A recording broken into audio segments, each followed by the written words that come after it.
আপনারা যারা আইসিডিএস পরীক্ষার জন্য প্রস্তুতি নিচ্ছেন তারা অবশ্যই ভিডিওটি শেষ পর্যন্ত দেখতে থাকুন, কারণ এই ভিডিওতে বাছাই করা 20টি প্রশ্ন উত্তর প্র্যাকটিস করানো হবে। পরীক্ষার আগে এগুলি অবশ্যই প্র্যাকটিস করে যেও, এগুলোর মধ্য থেকেই অবশ্যই কমন পেয়ে যাবে।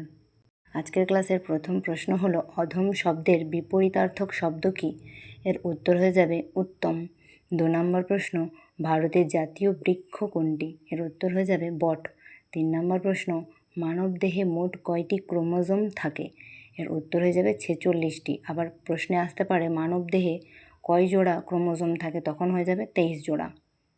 4 নম্বর প্রশ্ন মোনালিসা চিত্রটির শিল্পী কে? অর্থাৎ মোনালিসা চিত্রটিকে এঁকেছেন। এর উত্তর হয়ে যাবে লিওনার্দো দা ভিঞ্চি। 5 নম্বর প্রশ্ন রক্তের রং লাল কোন পদার্থের জন্য হয়? এই প্রশ্নের উত্তর হয়ে যাবে হিমোগ্লোবিন। 6 নম্বর প্রশ্ন এসআই পদ্ধতিতে বলের একক কী? এর উত্তর হয়ে যাবে নিউটন। 7 নম্বর প্রশ্ন মানুষের দেহের স্বাভাবিক তাপমাত্রা কত? এর উত্তর হয়ে যাবে 37 ডিগ্রি সেলসিয়াস। আপনাদের যদি ক্লাসটি ভালো লেগে থাকে অবশ্যই লাইক, কমেন্ট এবং শেয়ার করে দেবেন, এবং এরকম আরও ফ্রি ক্লাস চাইলে অবশ্যই চ্যানেলটিকে সাবস্ক্রাইব করে দেবেন। 8 নম্বর প্রশ্ন উদ্ভিদের খাদ্য তৈরির প্রক্রিয়াকে কী বলে? এর উত্তর হয়ে যাবে সালোকসংশ্লেষ বলে। 9 নম্বর প্রশ্ন ডিএনএর পুরো নাম কী বা পুরো রূপ কী? পূর্ণরূপ কী? এর উত্তর হয়ে যাবে ডিঅক্সি রাইবোনিউক্লিক অ্যাসিড। বানানটা একবার ভালো করে দেখে যেও।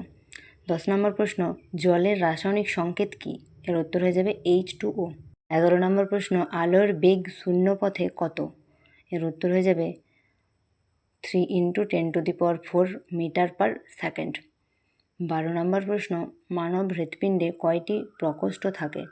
এর উত্তর হয়ে যাবে 4টি। 13 নম্বর প্রশ্ন পৃথিবীর মহাকর্ষ বলের সূত্র প্রদান করেন কে? এর উত্তর হয়ে যাবে স্যার আইজ্যাক নিউটন। 14 নম্বর প্রশ্ন ভিটামিন সি এর রাসায়নিক নাম কি? তাই প্রশ্নের উত্তর কী হবে না অ্যাসকর্বিক অ্যাসিড। 15 নম্বর প্রশ্ন কলম কোন পদ?